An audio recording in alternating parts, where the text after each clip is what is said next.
Shalom saudara pendengar saudara rohani yang dikasihi Tuhan Yesus Kristus. Selamat datang di renungan rohani malam hari ini. Selamat malam, saya berdoa agar saudara sehat selalu. Semoga Roh Kudus hadir di tengah kita saat ini. Sebelum kita mulai renungan malam ini, marilah kita bersama-sama berdoa. Bapa kami yang di surga, Bapa di dalam nama Tuhan Yesus Kristus, kami sungguh mengucap syukur, ya Tuhan, oleh karena Engkau sangat baik buat kami. Engkau ada bersama kami dan menopang hidup kami di siang hari dan di malam hari. Engkau ada bersama-sama dan menyertai kami. Tuhan, kami memuji dan bersyukur kepadamu pada malam hari ini, kami masih bisa berkumpul di rumah kami yang kecil ini. Tuhan, saat ini kami hendak mendengarkan firman-Mu. Berilah pengetahuan dan bimbinglah hamba-Mu ini agar apa yang Engkau firmankan dapat bekerja sesuai kehendak-Mu. Buat kami jemaat-Mu, bukalah hati dan pikiran kami untuk mendengar dan menerima firman-Mu. Kiranya firman-Mu ini dapat menjadi berkat bagi kami.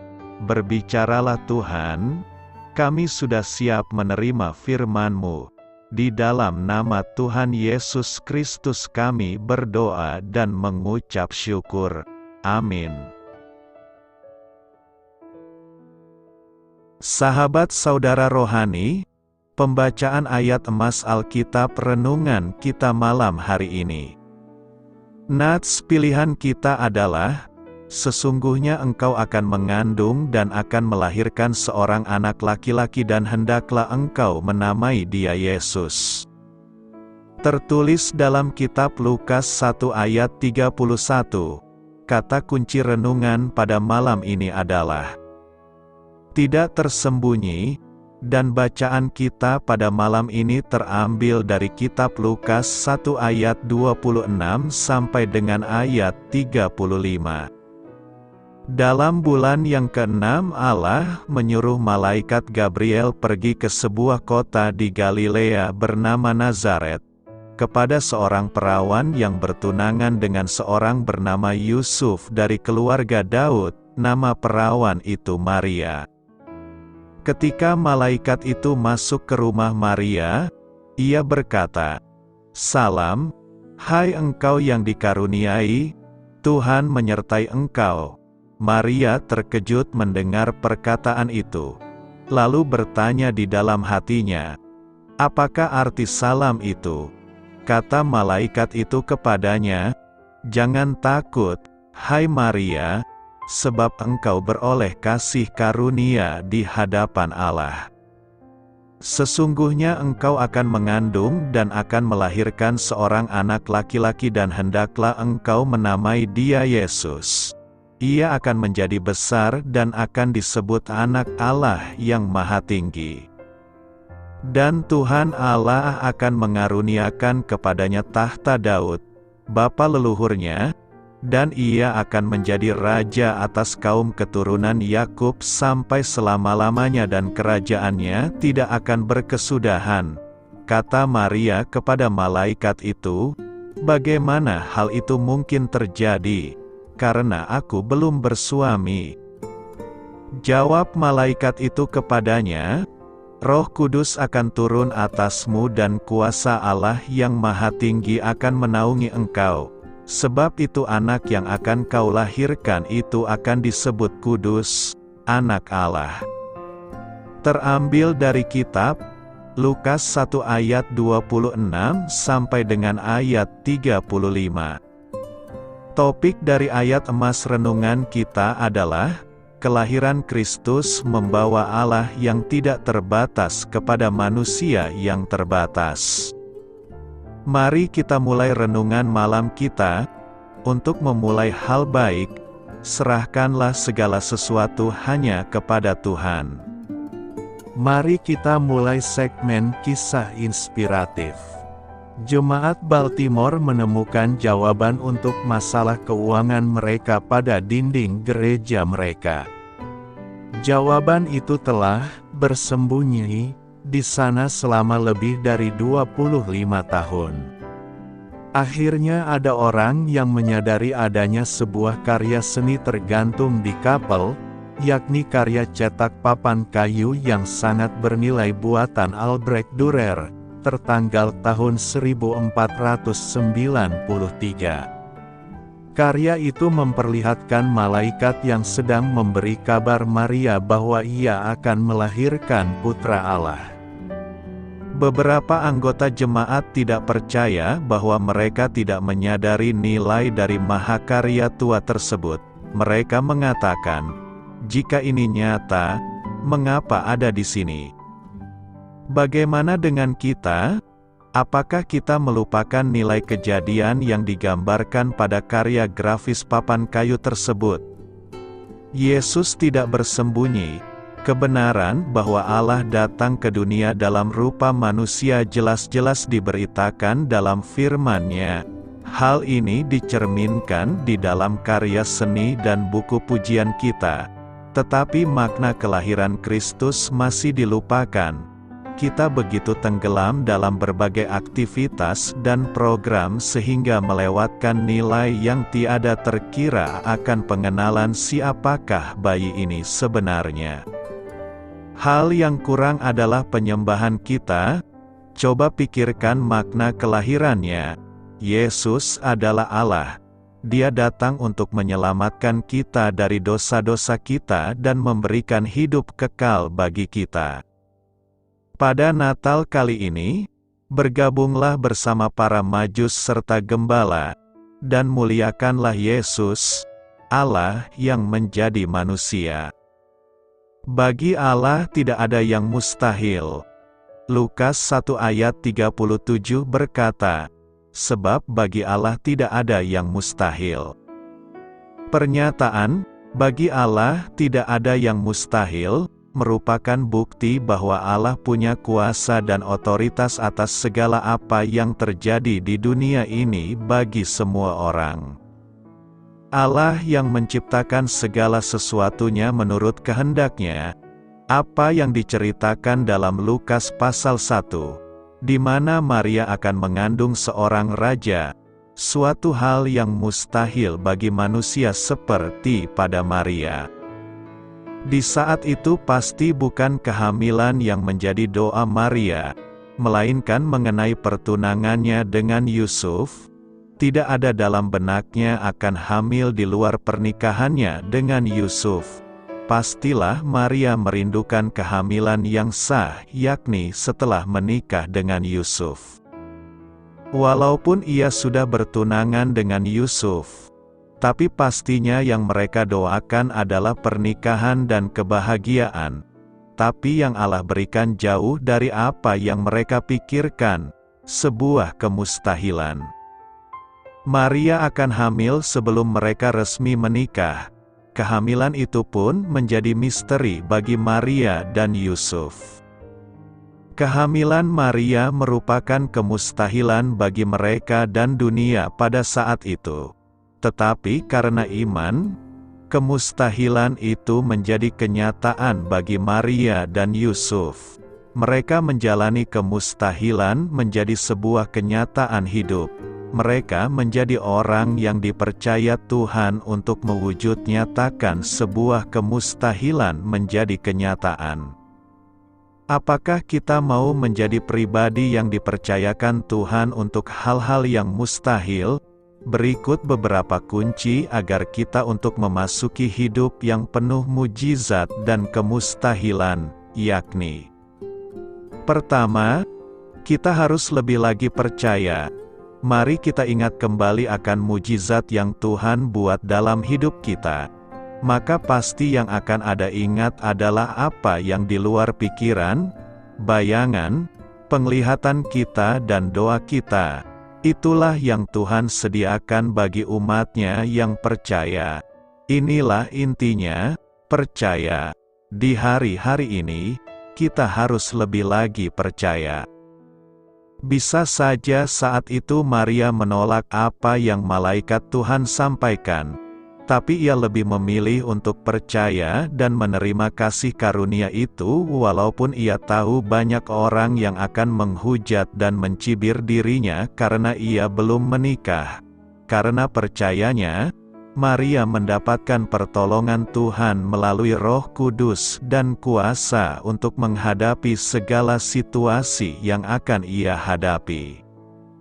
Di saat kita berpikir, "Itu tidak mungkin bagiku, itu mustahil," disitulah Tuhan punya rencana yang jauh lebih baik dari yang kita pernah harapkan. Dan di saat itulah kita diberikan kekuatan yang melampaui pikiran kita untuk menghadapi segala kemustahilan. Tuhan hanya ingin kita percaya kepadanya. Kedua, kita harus lebih lagi memandang kepada Tuhan. Memandang Tuhan adalah sikap kerendahan hati di mana kita yang terhubung dengan Tuhan menyatakan kita hanya seorang hamba dan tidak mampu hidup tanpa Tuhan. Maria tidak mampu mengandung bayi Yesus kalau Roh Kudus tidak turun ke atasnya. Maria tidak akan mampu menghadapi cemoohan orang-orang kalau Allah tidak memberikannya kuasa. Maria hanya percaya dan merendahkan hatinya untuk terus memandang bahwa inilah pekerjaan Allah dan taat sebagai seorang hamba. Saat kita menggandeng tangan Tuhan, kita berserah. Kita membiarkan Tuhan bekerja di depan kita dan membela kita. Di saat inilah segala hal menjadi mungkin. Tuhan mau kita mengikut sertakannya untuk melakukan perkara-perkara besar. Saat mata kita terus memandang kepada Tuhan dengan segala kerendahan hati kita akan mengerti bahwa dalam kemustahilan, kita tahu Allah turut bekerja di dalamnya. Ketiga, kita harus lebih lagi memperkatakan kebenaran. Selain percaya dan memandang Tuhan, sikap lain yang perlu kita miliki ialah sikap untuk terus memperkatakan firman Tuhan. Firman Tuhan mempunyai kuasa yang dalam untuk kehidupan umatnya. Dalam Yehezkiel 37 ayat 1-14, Allah berfirman kepada Yehezkiel untuk bernubuat atas tulang-tulang kering di tengah lembah. Firman itu akan menghembuskan nafas hidup supaya tulang-tulang itu hidup kembali. Hari ini apa yang menjadi tulang-tulang kering dalam hidup kita?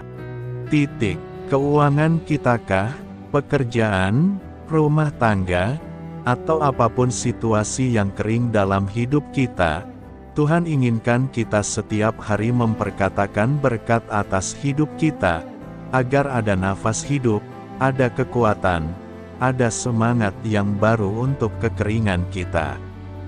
Saat kebenaran diperkatakan, ada hal-hal mustahil yang akan Ia sediakan. Karena itu, jadikanlah hidup kita menjadi sarana Tuhan untuk mewujudkan kemustahilan menjadi sesuatu kenyataan. Kerajaan Mesias yang kokoh selama-lamanya. Dalam minggu ini, kita akan merenungkan tema, Kerajaan Mesias yang kokoh selama-lamanya.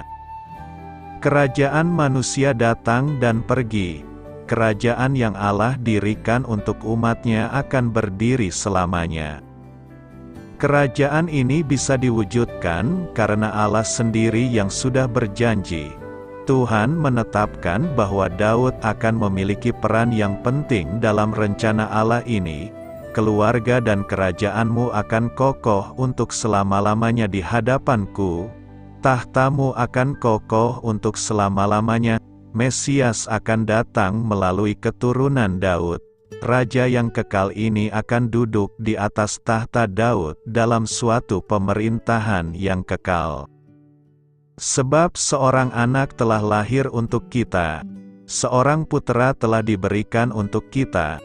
Lambang pemerintahan ada di atas bahunya, dan namanya disebutkan orang, Penasihat Ajaib, Allah yang perkasa, Bapa yang kekal, Raja Damai. Besar kekuasaannya, dan damai sejahtera tidak akan berkesudahan di atas tahta Daud dan di dalam kerajaannya, karena ia mendasarkan dan mengokohkannya dengan keadilan dan kebenaran dari sekarang sampai selama-lamanya. Kecemburuan Tuhan semesta alam akan melakukan hal ini. Ketika para malaikat mengabarkan kepada Maria bahwa ia akan mengandung Mesias, janji-janji ini diberitakan kembali. Sesungguhnya engkau akan mengandung dan akan melahirkan seorang anak laki-laki dan hendaklah engkau menamai dia Yesus. Ia akan menjadi besar dan akan disebut Anak Allah yang Maha Tinggi, dan Tuhan Allah akan mengaruniakan kepadanya tahta Daud, bapa leluhurnya, dan ia akan menjadi raja atas kaum keturunan Yakub sampai selama-lamanya dan kerajaannya tidak akan berkesudahan, dan suatu saat nanti, janji-janji ini akan digenapi untuk selama-lamanya. Allah telah berjanji kepada Daud bahwa Allah akan membangkitkan keturunan Daud dari anak kandungnya, dan akan mengokohkan kerajaannya. Dialah yang akan mendirikan rumah bagi nama Allah dan Allah akan mengokohkan tahta kerajaannya untuk selama-lamanya. Janji itu terus berlanjut dan bertumbuh. Aku akan mengokohkan tahta kerajaannya untuk selama-lamanya, dan keluarga dan kerajaanmu akan kokoh untuk selama-lamanya di hadapanku. Tahtamu akan kokoh untuk selama-lamanya. Yang dimulai sebagai janji bahwa Salomo putra Daud akan diberkati dan membangun bait menjadi hal yang berbeda. Janji akan kerajaan yang kekal. Salah satu keturunan Daud lainnya akan memerintah selamanya dan membangun keluarga kerajaan yang kekal.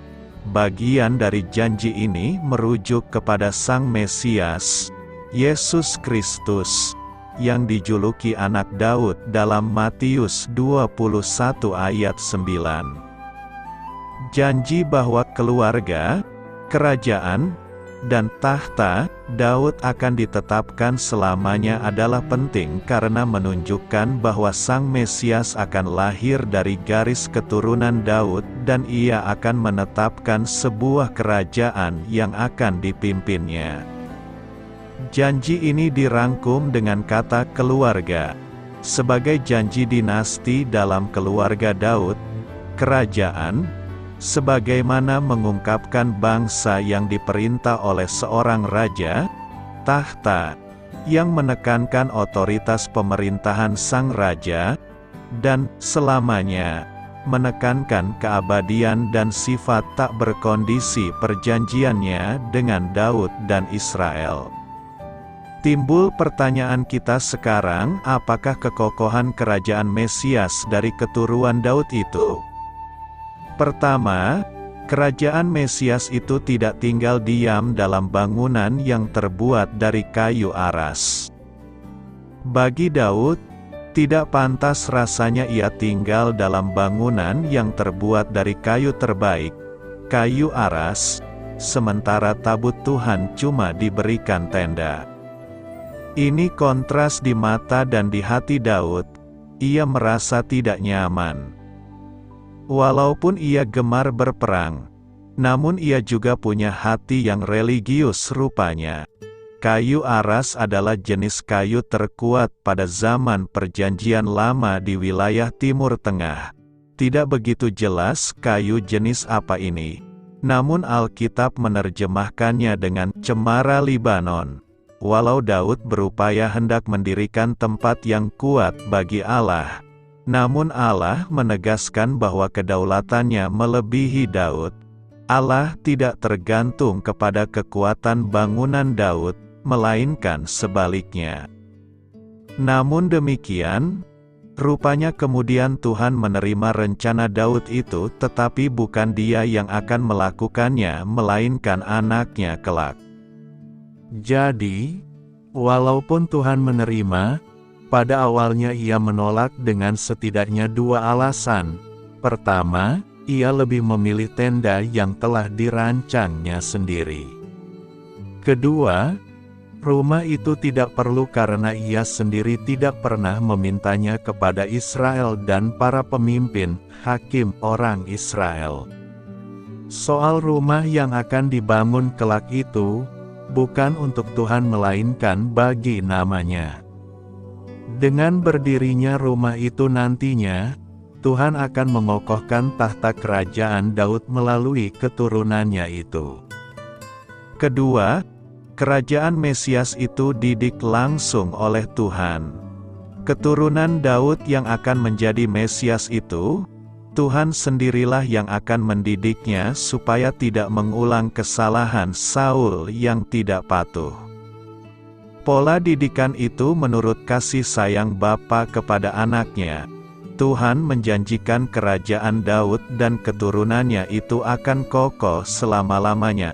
Berkat dan janji ini bukan karena rencana Daud membangun rumah untuk Tuhan sehingga Tuhan berterima kasih.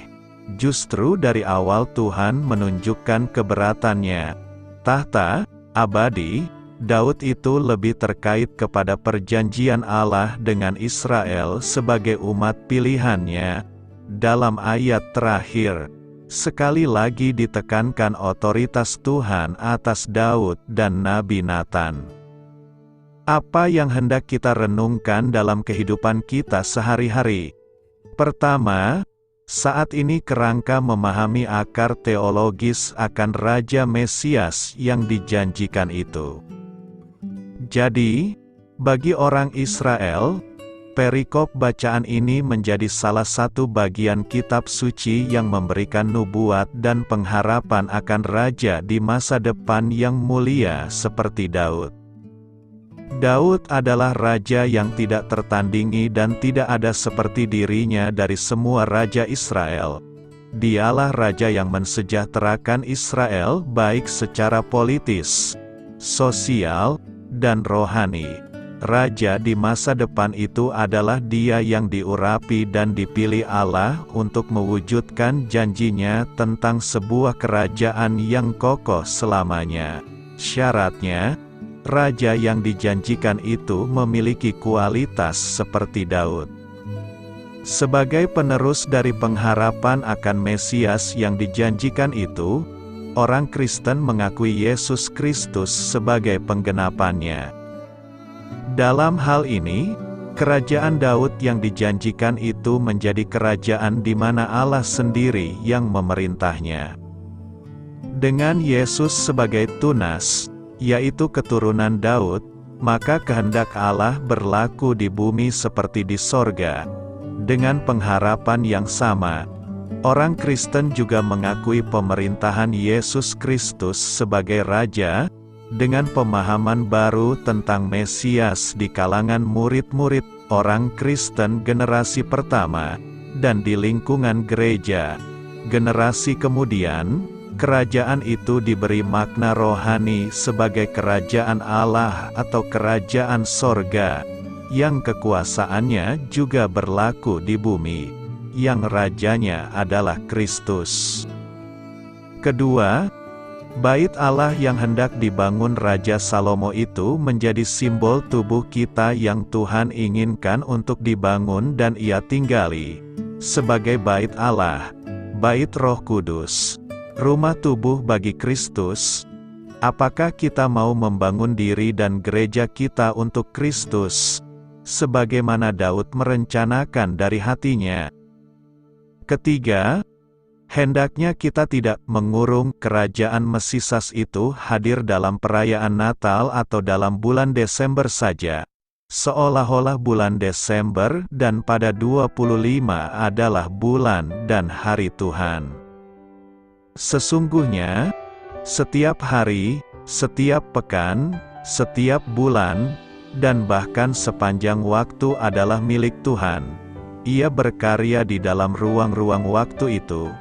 Tuhan tidak senang jika kita mengurung dan memasung dirinya sedemikian rupa untuk kepentingan kita sendiri, padahal Ia lebih suka kemana saja Ia mau pergi. Raja ini akan memerintah di atas tahta Daud. Secara fisik memang Salomo yang duduk di tahta Daud dan membangun bait Allah. Tetapi sebenarnya secara rohani janji ini tertuju kepada Yesus Kristus. Matius 1 ayat 1 mencatat bahwa Yesus adalah anak Daud, anak Abraham. Berarti Yesus adalah penggenapan sepenuhnya dari janji Bapa kepada Daud dan kepada Abraham. Kalau Salomo membangun bait Allah secara fisik, maka Yesus membangun bait Allah secara rohani, yaitu batin manusia. Karena itu, sambutlah kerajaan Mesias itu di dalam hati dan kehidupan kita sehari-hari. Apakah Yesus itu anak Allah? Bagaimana mungkin Allah yang esa dapat memiliki anak? Sebagai Allah, Yesus disebut anak Allah. Yesus dan Bapanya adalah satu dalam keilahian namun pribadi yang berbeda dalam Trinitas. Satu Allah, satu Tuhan. Sebagai kaum monoteistik, Muslim, Kristen dan Yahudi sama-sama percaya bahwa hanya ada satu Allah yang sejati. Yesus sendiri memegang monoteisme. Ketika ditanya apa yang merupakan perintah terbesar, Yesus menjawab, Tuhan Allah kita, Tuhan itu esa. Kasihilah Tuhan, Allahmu, dengan segenap hatimu dan dengan segenap jiwamu dan dengan segenap akal budimu dan dengan segenap kekuatanmu. Rasul Paulus juga mengajarkan monoteisme. Tidak ada Allah lain daripada Allah yang esa, yaitu Bapa, yang daripadanya berasal segala sesuatu dan yang untuk Dia kita hidup, dan satu Tuhan saja, yaitu Yesus Kristus, yang olehnya segala sesuatu telah dijadikan dan yang karena Dia kita hidup. Sebagai pengikut-pengikut Yesus, orang-orang Kristen mula-mula lebih cenderung menggunakan istilah Allah untuk Dia yang disebut oleh Yesus sebagai Bapakku dan Bapamu, sementara Tuhan dipakai untuk merujuk Yesus. Gelar ini mengindikasikan bahwa Yesus adalah Tuhan dan sekaligus Tuhan. Anak Allah, orang-orang Kristen percaya bahwa Yesus adalah anak Allah. Alkitab, yang dipuji oleh Quran dalam surah 4 ayat 136, tidak mengajarkan adanya hubungan orang tua anak antara Allah dan Maria. Pemahaman itu akan sama salahnya bagi orang Kristen dan Islam. Sebaliknya, konsep Kristus sebagai anak Allah menunjukkan relasi antara Bapa dan anak, dan sifat keilahian yang dimiliki keduanya. Pada saat kelahiran Isa, malaikat memberitahukan kepada Maria, "Salam, hai engkau yang dikaruniai, Tuhan menyertai engkau." Maria terkejut mendengar perkataan itu, lalu bertanya di dalam hatinya, apakah arti salam itu? Kata malaikat itu kepadanya, "Jangan takut, hai Maria, sebab engkau beroleh kasih karunia di hadapan Allah. Sesungguhnya engkau akan mengandung dan akan melahirkan seorang anak laki-laki dan hendaklah engkau menamai Dia Yesus. Ia akan menjadi besar dan akan disebut anak Allah yang Maha Tinggi. Dan Tuhan Allah akan mengaruniakan kepadanya tahta Daud, bapa leluhurnya, dan ia akan menjadi raja atas kaum keturunan Yakub sampai selama-lamanya dan kerajaannya tidak akan berkesudahan." Kata Maria kepada malaikat itu, "Bagaimana hal itu mungkin terjadi? Karena aku belum bersuami." Jawab malaikat itu kepadanya, "Roh Kudus akan turun atasmu dan kuasa Allah yang Maha Tinggi akan menaungi engkau. Sebab itu anak yang akan kau lahirkan itu akan disebut kudus, anak Allah." Sebelumnya, Allah telah berbicara kepada manusia melalui nabi-nabinya. Namun kemudian Dia mengirimkan seseorang dari dirinya sendiri. Setelah pada zaman dahulu Allah berulang kali dan dalam pelbagai cara berbicara kepada nenek moyang kita dengan perantaraan nabi-nabi, maka pada zaman akhir ini Ia telah berbicara kepada kita dengan perantaraan Anak-Nya, yang telah Ia tetapkan sebagai yang berhak menerima segala yang ada. Oleh Dia Allah telah menjadikan alam semesta. Ia adalah cahaya kemuliaan Allah dan gambar wujud Allah dan menopang segala yang ada dengan firman-Nya yang penuh kekuasaan. Dan setelah Ia selesai mengadakan penyucian dosa, Ia duduk di sebelah kanan yang maha besar, di tempat yang tinggi. Yesus, yang datang untuk membersihkan dosa, memiliki esensi yang persis sama dengan Allah. Namun pribadi yang berbeda sebagai anak Allah. Melaluinya, Allah menciptakan alam semesta. Memiliki natur keilahian yang sama, Yesus adalah satu dengan Bapa-Nya sebagai Allah. Doktrin mengenai Yesus sebagai anak Allah tidaklah mudah untuk dimengerti, namun jelas-jelas diajarkan oleh firman Allah. Siapakah kita yang berani membatasi Allah hanya menurut pengertian kita sendiri? Allah telah mengungkapkan diri-Nya sebagai Allah yang menyatakan diri dalam 3 pribadi, Bapa, Anak dan Roh. Kesaksian orang-orang bahwa Yesus itu Allah. Apakah Yesus benar-benar anak Allah? Ketika orang-orang menyaksikan mujizat-mujizat, pengajaran, kematian dan kebangkitannya, mereka percaya dan bersaksi bahwa Dia adalah Allah. Dan kami telah melihat dan bersaksi, bahwa Bapa telah mengutus Anak-Nya menjadi juru selamat dunia. Barang siapa mengaku, bahwa Yesus adalah anak Allah, Allah tetap berada di dalam Dia dan Dia di dalam Allah. Pengikut-pengikut Yesus memberi kesaksian setelah Dia menenangkan badai. Lalu mereka naik ke perahu dan angin pun redalah.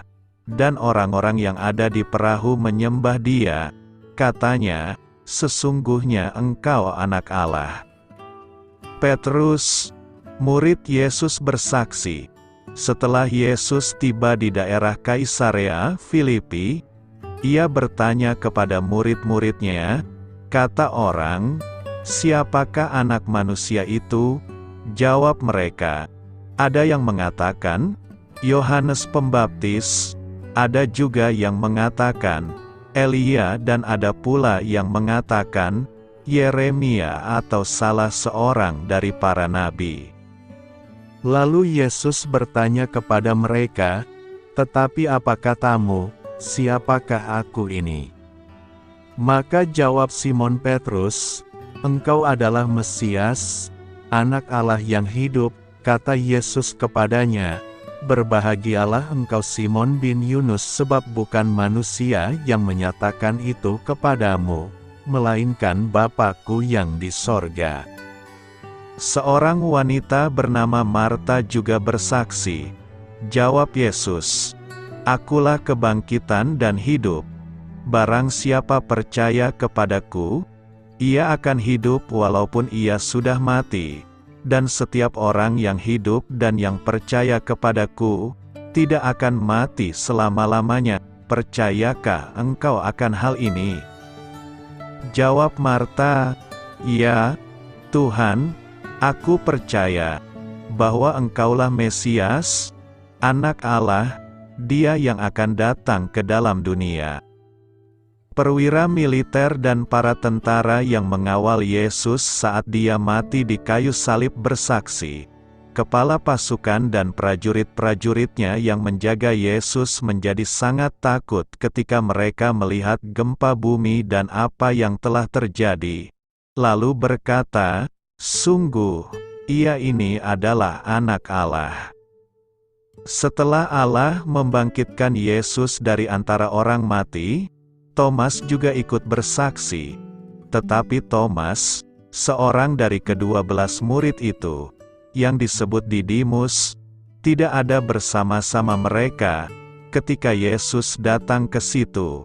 Maka kata murid-murid yang lain itu kepadanya, "Kami telah melihat Tuhan."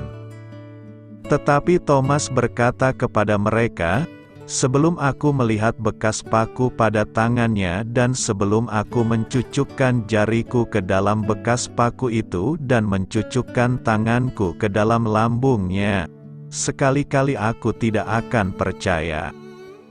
8 hari kemudian, murid-murid Yesus berada kembali dalam rumah itu dan Thomas bersama-sama dengan mereka. Sementara pintu-pintu terkunci, Yesus datang dan ia berdiri di tengah-tengah mereka dan berkata, "Damai sejahtera bagi kamu." Kemudian ia berkata kepada Thomas, "Taruhlah jarimu di sini dan lihatlah tanganku. Ulurkanlah tanganmu dan cucukkan ke dalam lambungku dan jangan engkau tidak percaya lagi, melainkan percayalah." Thomas menjawab dia, "Ya Tuhanku dan Allahku." Kata Yesus kepadanya, "Karena engkau telah melihat aku, maka engkau percaya. Berbahagialah mereka yang tidak melihat, namun percaya." Memang masih banyak tanda lain yang dibuat Yesus di depan mata murid-muridnya, yang tidak tercatat dalam kitab ini. Tetapi semua yang tercantum di sini telah dicatat, supaya kamu percaya bahwa Yesuslah Mesias, Anak Allah, dan supaya kamu oleh imanmu memperoleh hidup dalam namanya. Kesaksian Yesus sendiri. Ketika beberapa orang Yahudi berencana untuk membunuhnya, Yesus juga memberi kesaksian tentang dirinya sendiri. Sebab itu orang-orang Yahudi lebih berusaha lagi untuk membunuhnya, bukan saja karena ia meniadakan hari Sabat, tetapi juga karena ia mengatakan bahwa Allah adalah Bapanya sendiri dan dengan demikian menyamakan dirinya dengan Allah. Maka Yesus menjawab mereka, katanya, "Aku berkata kepadamu, sesungguhnya anak tidak dapat mengerjakan sesuatu dari dirinya sendiri, jikalau tidak ia melihat Bapa mengerjakannya. Sebab apa yang dikerjakan Bapa, itu juga yang dikerjakan anak. Sebab Bapa mengasihi anak dan ia menunjukkan kepadanya segala sesuatu yang dikerjakannya sendiri. Bahkan ia akan menunjukkan kepadanya pekerjaan-pekerjaan yang lebih besar lagi daripada pekerjaan-pekerjaan itu, sehingga kamu menjadi heran. Sebab sama seperti Bapa membangkitkan orang-orang mati dan menghidupkannya, demikian juga anak menghidupkan barang siapa yang dikehendakinya. Bapa tidak menghakimi siapapun, melainkan telah menyerahkan penghakiman itu seluruhnya kepada anak, supaya semua orang menghormati anak sama seperti mereka menghormati Bapa. Barang siapa tidak menghormati anak, ia juga tidak menghormati Bapa yang mengutus dia. Aku berkata kepadamu, sesungguhnya barang siapa mendengar perkataanku dan percaya kepada Dia yang mengutus aku, ia mempunyai hidup yang kekal dan tidak turut dihukum, sebab ia sudah pindah dari dalam maut ke dalam hidup. Saat diadili, Yesus menegaskan keilahiannya, tetapi ia tetap diam dan tidak menjawab apa-apa. Imam besar itu bertanya kepadanya sekali lagi, katanya, "Apakah engkau Mesias, anak dari yang terpuji?" Jawab Yesus, "Akulah dia, dan kamu akan melihat Anak Manusia duduk di sebelah kanan Yang Maha Kuasa dan datang di tengah-tengah awan-awan di langit." Kesaksian dari Allah Bapa pada saat Yesus dibaptis. Allah juga bersaksi, "Inilah anakku yang kukasihi, kepadanyalah aku berkenan." Kesaksian Allah adalah kebenaran. Kita menerima kesaksian manusia, tetapi kesaksian Allah lebih kuat, sebab demikianlah kesaksian yang diberikan Allah tentang Anak-Nya. Barang siapa percaya kepada Anak Allah, ia mempunyai kesaksian itu di dalam dirinya. Barang siapa tidak percaya kepada Allah, ia membuat dia menjadi pendusta, karena ia tidak percaya akan kesaksian yang diberikan Allah tentang Anak-Nya. Dan inilah kesaksian itu, Allah telah mengaruniakan hidup yang kekal kepada kita dan hidup itu ada di dalam Anak-Nya. Barang siapa memiliki Anak, ia memiliki hidup. Barang siapa tidak memiliki Anak, ia tidak memiliki hidup. Semuanya itu kutuliskan kepada kamu, supaya kamu yang percaya kepada nama Anak Allah, tahu bahwa kamu memiliki hidup yang kekal. Agama dan relasi. Sekalipun umat manusia terdiri dari berbagai ras dan bangsa, berbagai bahasa dan agama, kita semua memiliki kebutuhan yang sama. Kebutuhan manusia yang terbesar adalah mengenal Sang Pencipta kita secara pribadi. Jika pengetahuan mengenai Allah bergantung pada penyelidikan dan eksperimen manusia, maka sangat penting bagi kita untuk menemukan jawaban terhadap pertanyaan, kalau Allah itu esa, bagaimana Yesus bisa menjadi Anak-Nya?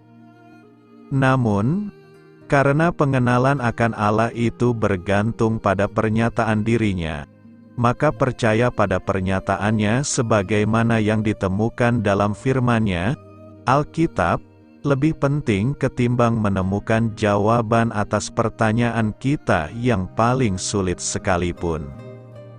Dalam Alkitab, percaya kepada pernyataan diri Allah sebagai kebenaran dan menaati kebenaran itu disebut iman. Kita akan meninggal dengan banyak pertanyaan sulit yang tidak terjawab. Namun, kita tidak boleh mati tanpa merespon secara pribadi janji keselamatan Allah melalui Anak-Nya. Sebelum Yesus datang ke dalam dunia ini dalam wujud manusia, Dia bersama-sama dengan Allah Bapa. Allah mengutus Anak-Nya ke dunia, lahir dari seorang anak perawan. Sebagai Allah yang lahir menjadi manusia, Yesus hidup secara sempurna. Dia tidak pantas menanggung hukuman dosa, terpisah dari Allah melalui kematian. Namun, dengan mati di atas kayu salib dan bangkit dari antara orang mati, Dia membayar hukuman dosa dan menghancurkan dominasi dosa bagi mereka yang percaya kepadanya. Allah memanggil orang-orang berdosa untuk bertobat, supaya mereka beriman kepada Yesus Kristus. Karena begitu besar kasih Allah akan dunia ini, sehingga Ia telah mengaruniakan Anak-Nya yang tunggal, supaya setiap orang yang percaya kepadanya tidak binasa, melainkan beroleh hidup yang kekal. Sebab Allah mengutus Anak-Nya ke dalam dunia bukan untuk menghakimi dunia, melainkan untuk menyelamatkannya oleh Dia. Barang siapa percaya kepadanya, ia tidak akan dihukum. Barang siapa tidak percaya, ia telah berada di bawah hukuman, sebab ia tidak percaya dalam nama Anak Tunggal Allah. Percayalah kepada Anak Allah hari ini, percayalah kepada Yesus untuk menyelamatkan saudara dari hukuman dan kuasa dosa, supaya saudara bisa hidup kekal di surga. Apakah saudara membuat keputusan untuk menerima Kristus karena apa yang saudara baca di sini? Jika demikian, klik tombol "Saya telah menerima Kristus pada hari ini" di bawah ini. Bagi Allah tidak ada yang mustahil. Lukas 1 ayat 37 berkata, "Sebab bagi Allah tidak ada yang mustahil." Pernyataan, "Bagi Allah tidak ada yang mustahil," merupakan bukti bahwa Allah punya kuasa dan otoritas atas segala apa yang terjadi di dunia ini bagi semua orang. Allah yang menciptakan segala sesuatunya menurut kehendaknya. Apa yang diceritakan dalam Lukas pasal 1, di mana Maria akan mengandung seorang raja, suatu hal yang mustahil bagi manusia seperti pada Maria. Di saat itu pasti bukan kehamilan yang menjadi doa Maria, melainkan mengenai pertunangannya dengan Yusuf. Tidak ada dalam benaknya akan hamil di luar pernikahannya dengan Yusuf. Pastilah Maria merindukan kehamilan yang sah, yakni setelah menikah dengan Yusuf. Walaupun ia sudah bertunangan dengan Yusuf, tapi pastinya yang mereka doakan adalah pernikahan dan kebahagiaan. Tapi yang Allah berikan jauh dari apa yang mereka pikirkan, sebuah kemustahilan. Maria akan hamil sebelum mereka resmi menikah. Kehamilan itu pun menjadi misteri bagi Maria dan Yusuf. Kehamilan Maria merupakan kemustahilan bagi mereka dan dunia pada saat itu. Tetapi karena iman, kemustahilan itu menjadi kenyataan bagi Maria dan Yusuf. Mereka menjalani kemustahilan menjadi sebuah kenyataan hidup. Mereka menjadi orang yang dipercaya Tuhan untuk mewujudnyatakan sebuah kemustahilan menjadi kenyataan. Apakah kita mau menjadi pribadi yang dipercayakan Tuhan untuk hal-hal yang mustahil? Berikut beberapa kunci agar kita untuk memasuki hidup yang penuh mujizat dan kemustahilan, yakni: pertama, kita harus lebih lagi percaya. Mari kita ingat kembali akan mujizat yang Tuhan buat dalam hidup kita. Maka pasti yang akan ada ingat adalah apa yang di luar pikiran, bayangan, penglihatan kita dan doa kita. Itulah yang Tuhan sediakan bagi umat-Nya yang percaya. Inilah intinya, percaya. Di hari-hari ini, kita harus lebih lagi percaya.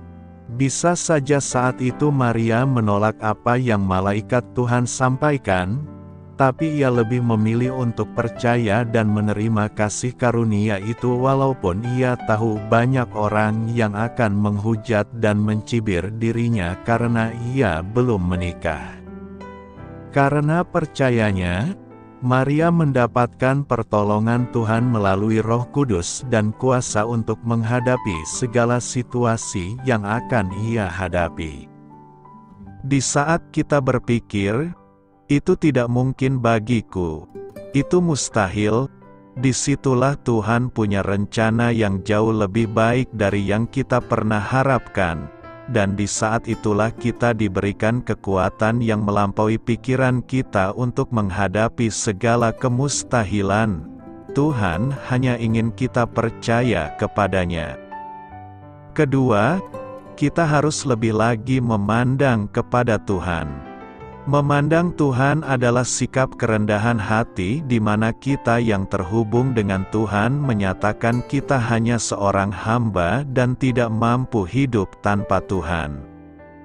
Maria tidak mampu mengandung bayi Yesus kalau Roh Kudus tidak turun ke atasnya.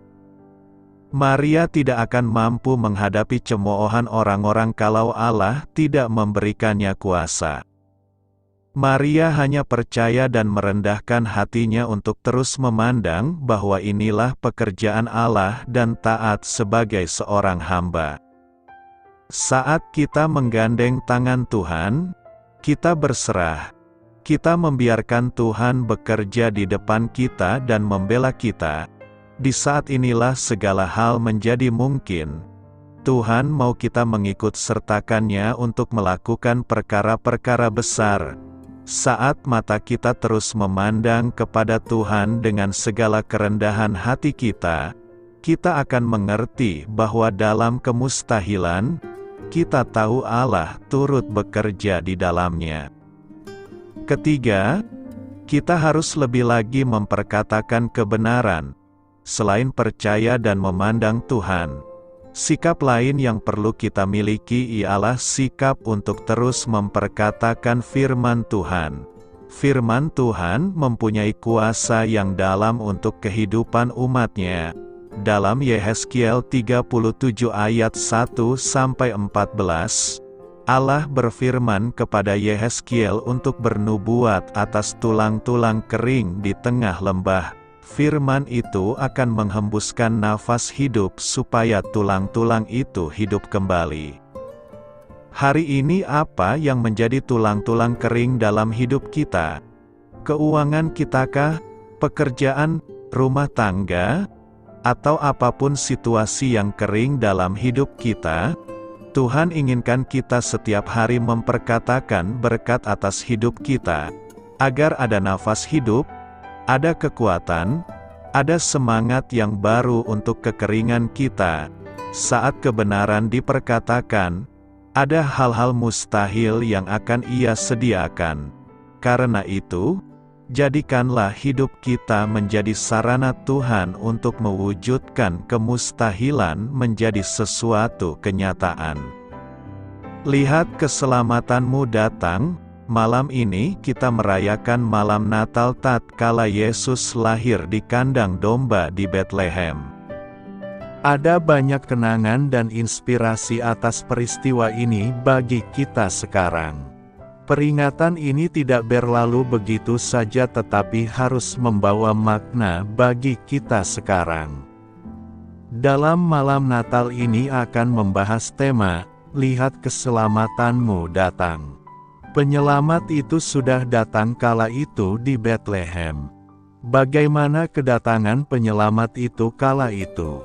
Tentu ada kronologi yang terjadi menjelas kelahiran Yesus. Yesus bukan lahir tiba-tiba ke dunia ini, tetapi kelahirannya menjalani proses manusiawi.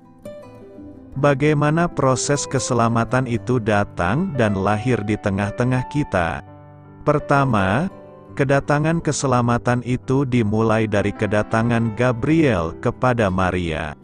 Pada bulan ke-6 Elizabeth mulai mengandung. Ini menunjukkan bahwa usia Yesus lebih muda sekitar 6 bulan dari Yohanes Pembaptis. Tentu saja dalam hal ini Yesus ditinjau sebagai manusia. Sebagai Allah Ia kekal dan lebih tua dari siapapun. Ditinjau dari banyak sudut, baik pemberitaan tentang kelahiran Yohanes Pembaptis maupun kelahiran Yohanes Pembaptis kelihatannya lebih hebat dan mentereng daripada pemberitaan tentang kelahiran Yesus dan kelahiran Yesus. Kelahiran Yohanes Pembaptis diberitakan di dalam Bait Allah di Yerusalem. Sedangkan kelahiran Yesus diberitakan di rumah Maria di Nazaret di Galilea. Kelahiran Yohanes Pembaptis diberitakan kepada seorang imam yaitu Zaharia, sedangkan kelahiran Yesus diberitakan kepada seorang gadis desa yaitu Maria. Yohanes Pembaptis dilahirkan dalam rumah atau keluarga imam. Sedangkan Yesus dilahirkan di tempat hewan atau keluarga tukang kayu yang miskin. Kelahiran Yohanes Pembaptis diketahui banyak orang, sedangkan kelahiran Yesus hampir tidak diketahui orang. Bandingkan semua ini dengan Yesaya 53 ayat 2b, yang berbunyi, Ia tidak tampan dan semaraknya pun tidak ada sehingga kita memandang Dia, dan rupa pun tidak, sehingga kita menginginkannya. Tetapi jelas bahwa Yesus jauh lebih besar dari Yohanes Pembaptis. Ini mengajar kita untuk tidak menilai Yesus secara jasmani. Kalau kita menilai Yesus secara jasmani, kita tidak akan pernah mau datang dan percaya kepada Dia, dan itu akan membawa penghukuman kekal bagi kita. Juga dalam menilai hal-hal lain, banyak orang menilainya secara jasmani atau lahiriah, misalnya. Dalam menilai suatu agama mereka memperhatikan berapa banyak jumlah umatnya, populernya agama tersebut.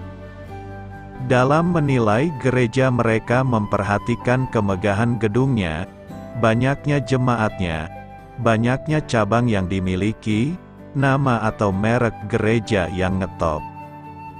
Dalam menilai pendeta, mereka melihat gagahnya si pendeta, gelarnya yang hebat, IQ tinggi yang ia miliki, sekolah yang hebat di luar negeri tempat ia mendapatkan pendidikan teologi.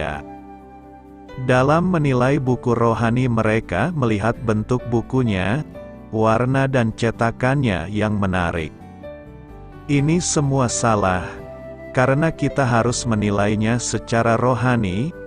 Bagaimana mutu rohaninya, itulah yang harus dipertanyakan. Kedua, kedatangan keselamatan itu melalui Maria adalah seorang perawan yang masih dalam status bertunangan dengan Yusuf. Kelahiran Yesus melalui perawan Maria menunjukkan secara hukum, Yesus adalah anak Yusuf. Karena itu tidak aneh, kalau silsilahnya dibuat melalui Yusuf. Di samping itu, silsilah Yesus dalam Lukas 3 ayat 23-38 adalah melalui Maria.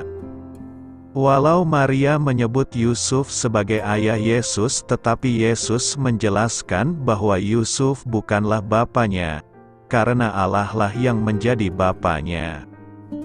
Doktrin kelahiran Yesus dari seorang perawan adalah doktrin benar yang sangat penting yang harus dipertahankan.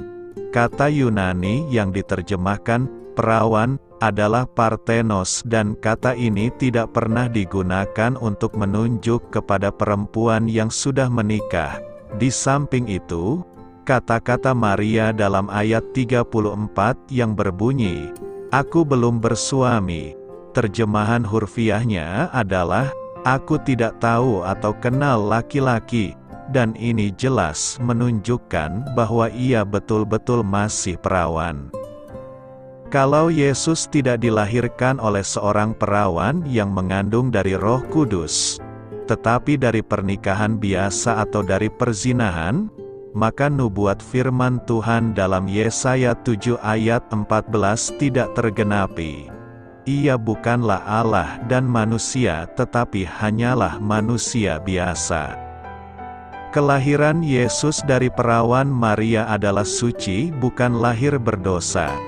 Kalau Yesus lahir sebagai manusia berdosa, maka ia tidak bisa menebus dosa manusia. Ketiga, kedatangan keselamatan itu disertai dengan dialog Gabriel dengan Maria. Gabriel memberi salam kepada Maria. "Salam, hai engkau yang dikaruniai," kata Yunani yang dipakai adalah kecharitomene. Perhatikan adanya kata charis, yaitu sesuatu yang ada pada Allah yang menyebabkan ia memberikan karunia kepada orang yang tidak layak untuk menerimanya. Salam dari Gabriel kepada Maria ini bukanlah doa salam Maria, melainkan hanya sebuah salam yang diucapkan oleh malaikat kepada Maria. Salam ini diucapkan kepada Maria yang ada dalam keadaan hidup di dunia ini, sedangkan doa salam Maria dinaikkan atau diucapkan kepada Maria yang sudah mati. Respons Maria mendengar dan menerima salam Gabriel adalah terkejut dan menjadi takut. Mengapa Maria terkejut dan takut? Karena malaikat Gabriel memberitakan kelahiran Yesus melalui dirinya yang masih bertunangan dan belum menikah.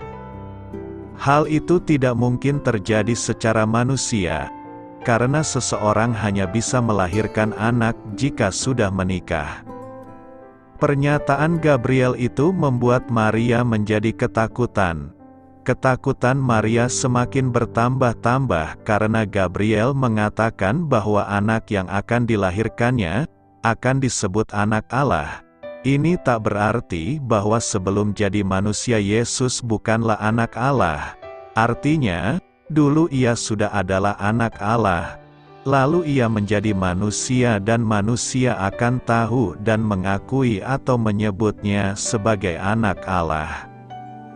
Kebingungan dan ketakutan Maria atas pemberitaan Gabriel kepada dirinya membuat Maria menerima dengan kerendahan hati segala maksud dan rencana Tuhan dalam dirinya demi mewujudkan kedatangan keselamatan bagi dirinya dan bagi dunia ini. Walau Maria takut bukan berarti ia menolak kehendak Tuhan atas dirinya. Itulah sebabnya dia tidak dihukum. Dan ini menunjukkan bahwa Maria mempunyai sikap hati yang berbeda dengan Zakharia. Maria memiliki keyakinan yang kuat bahwa bagi Allah tidak ada yang mustahil, karena bagi Allah setiap rema tidak akan mustahil. Kata rema bisa diterjemahkan what, jadi maksudnya adalah setiap kata yang tadi Tuhan janjikan dalam ayat 31-33, tidaklah mustahil. Keempat, kedatangan keselamatan itu berkat ketundukan Maria atas kehendak dan rencana Tuhan.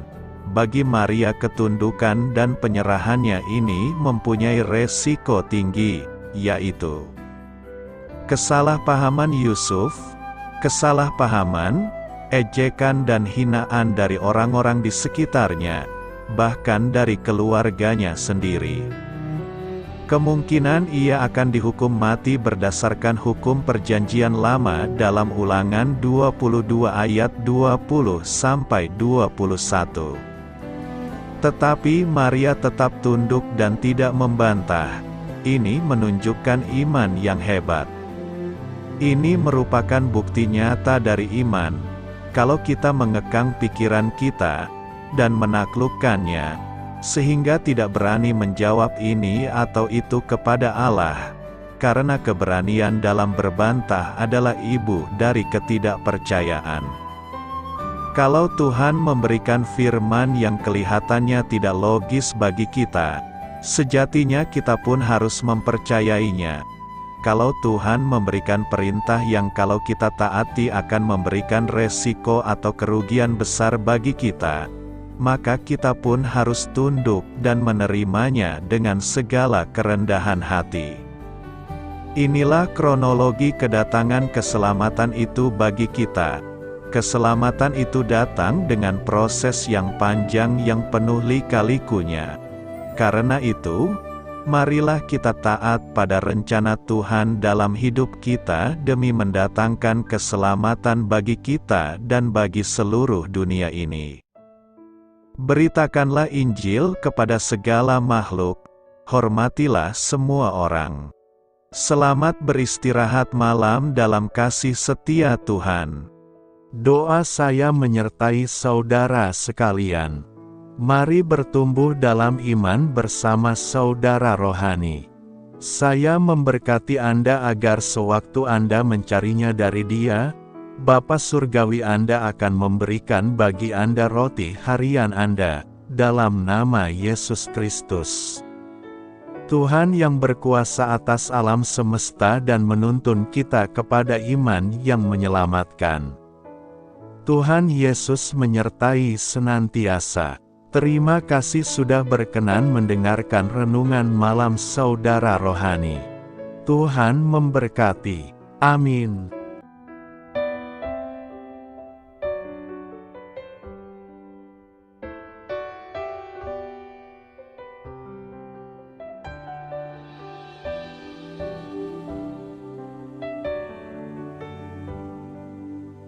Marilah kita renungkan, sahabat saudara rohani, demikianlah renungan firman Tuhan malam hari ini. Semoga menjadi berkat di dalam hidup kita dan menjadikan kita pribadi yang lebih baik. Sebelum kita beristirahat pada malam hari ini, marilah kita berdoa. Bapa kami yang di surga, Bapa di dalam nama Tuhan Yesus Kristus, kami sungguh mengucap syukur, ya Tuhan, oleh karena Engkau sangat baik buat kami. Engkau ada bersama kami dan menopang hidup kami di siang hari dan di malam hari. Engkau ada bersama-sama dan menyertai kami, ya Tuhan Yesus. Kami mengucap syukur untuk firman-Mu, ya Tuhan, yang memberikan kami kekuatan dan menyadarkan kami bahwa kami tidak perlu takut dengan gelap dan malam. Sebab Tuhan, Engkau ada bersama kami. Engkau melindungi kami dan menjadi perisai bagi kami hamba-Mu berdoa saat ini. Tuhan, untuk setiap pendengar renungan ini yang mengalami ketakutan, kecemasan, kegelisahan, pada situasi gelap dan malam hari di dalam nama Tuhan Yesus Kristus. Kuasa Tuhan melepaskan mereka dari segala ikatan roh-roh ketakutan yang mengikat mereka saat ini. Tuhan melepaskan setiap anak-anak-Mu dari segala rasa takut dan kecemasan. Di dalam nama Tuhan Yesus segala kuasa-kuasa roh jahat, kuasa setan iblis yang mengganggu anak-anak-Mu, ya Tuhan, tolong hancurkan dan halaukan dengan kuasa-Mu.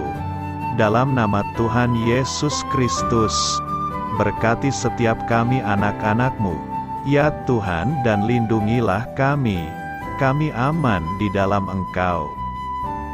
Ya Tuhan, penuhilah setiap hati kami dengan keberanian, damai sejahtera, dan sukacita serta ketenangan yang dari Tuhan. Berkati kami di malam hari ini, saat kami tidur dan beristirahat. Kuasa-Mu, ya Tuhan, menaungi setiap kami, memberkati dan melindungi kami. Bangunkanlah kami kembali besok pagi dengan kekuatan yang baru, tubuh yang sehat diberkati Tuhan, dan berkat-berkat yang baru Tuhan sediakan bagi kami.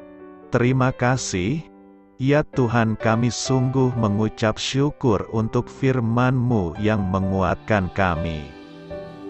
Dalam nama Tuhan Yesus Kristus Juru Selamat kami, Bapa kami yang baik, kami mengucap syukur dan berdoa haleluya.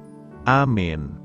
Biarlah firman Tuhan menjadi pengingat untuk kita semua, bahwa tuntunan dari Roh Kudus akan selalu memberi jalan keluar bagi setiap permasalahan hidup kita, dan memberi kedamaian di hati kita. Amin. Sampai jumpa di renungan malam saudara rohani berikutnya.